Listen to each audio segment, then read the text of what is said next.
രാജ്യത്തെ പരമോന്നത കായിക ബഹുമതിയായ ഖേൽരത്ന പുരസ്കാരം 4 പേർക്ക്. ഒളിമ്പിക്സ് ഷൂട്ടിംഗ് വെങ്കല മെഡൽ നേതാവ് മനു ഭാക്കർ, ചെസ് ലോക champion D Gukesh, Indian hockey താരം ഹർമൻപ്രീത് സിംഗ്, പാരാ അത്ലറ്റ് പ്രവീൺ കുമാർ എന്നിവരാണ് പുരസ്കാര ജേതാക്കൾ.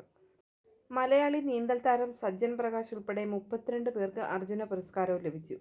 മലയാളി ബാഡ്മിന്റൺ പരിശീലകൻ എസ് മുരളീധരനാണ് പരിശീലന രംഗത്തെ മികവിനുള്ള ദ്രോണാചാര്യ പുരസ്കാരം. ജനുവരി 17-ന് രാഷ്ട്രപതി ഭവനിൽ നടക്കുന്ന ചടങ്ങിൽ പുരസ്കാരം വിതരണം ചെയ്യും. പാരീസ് ഒളിമ്പിക്സിൽ 10 മീറ്റർ എയർ പിസ്റ്റളിൽ വെങ്കലം നേടി മനു ഭാക്കർ ചരിത്രമെഴുതിയിരുന്നു.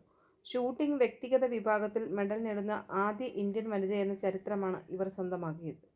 കൂടാതെ 10 മീറ്റർ എയർ പിസ്റ്റൾ മിക്സഡ് ടീമിനത്തിലും വെങ്കലം നേടി. സിംഗപ്പൂരിൽ നടന്ന ലോക ചാമ്പ്യൻഷിപ്പിൽ ചൈനീസ് ചെസ് താരം ഡിങ് ലിറനെ തോൽപ്പിച്ചാണ് ഗുകേഷ് ലോക ചാമ്പ്യനായത്. ഇതോടെ ലോക ചാമ്പ്യനാകുന്ന ഏറ്റവും പ്രായം കുറഞ്ഞ താരമെന്ന റെക്കോർഡും 18കാരൻ നേടി. ഇന്ത്യൻ ഹോക്കി ടീമിന്റെ ക്യാപ്റ്റനായ ഹർമൻപ്രീത് സിംഗ് 2024 പാരീസ് ഒളിമ്പിക്സിൽ ഇന്ത്യയെ വെങ്കലത്തിലേക്ക് നയിച്ചിരുന്നു. 2020 ടോക്കിയോ ഒളിമ്പിക്സിലും വെങ്കലം നേടിയ ടീമിൽ ഹർമൻപ്രീത് സിംഗ് അംഗമായിരുന്നു. പാരാ അത്ലറ്റായ പ്രവീൺ കുമാർ 2024 പാരീസ് പാരാലിമ്പിക്സിൽ ഹൈജമ്പിൽ സ്വർണം നേടിയിരുന്നു. 2020 ടോക്കിയോ പാരാലിമ്പിക്സിൽ വെള്ളിയും നേടി.